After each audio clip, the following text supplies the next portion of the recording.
Спикерот Африм Гаши нема да распише предвремени избори за градоначалници во општините Сарај, Аеродром и Гостивар со 83 гласа за и 17 против, како и Бадинтерово мнозинство од 24 наспроти 3 гласа изменете законот за локална самоуправа кој наложуваше изборите да се одржат до нова година, бидејќи избраните градоначалници станале пратеници или министри.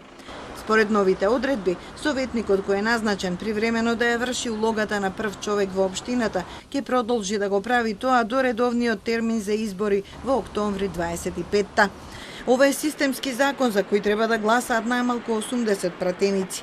Повторно власта мораше да се потпре и на гласовите на Европскиот фронт.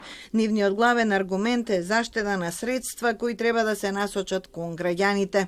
Имајќи во предвид дека ние имаме спор на национален аспект околу легитимитетот, уставните измени каде што не се спомнуваат нигде, нормално дека и да не трошиме дополнителни средства, дека тие можат да бидат користени за градинки, за училишта и реално и многу амандмани каде што ние предложивме во ребалансот на буџетот и верувам дека во буџетот кој што ќе следи, тие средства ќе можат да се потрошат за доброто на граѓаните. И покрај секојдневните вербални препирки меѓу ДУИ и владеачките партии, ова е втора значајна поддршка на Европскиот фронт за проектите на владата.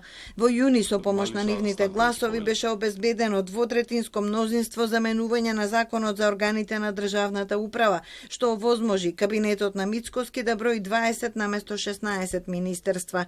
За возврат во август беше изгласана потребата од адхок комисија за правична застапеност. Комисијата се уште не е формирана, но договорено е со неа да раководи ДУИ.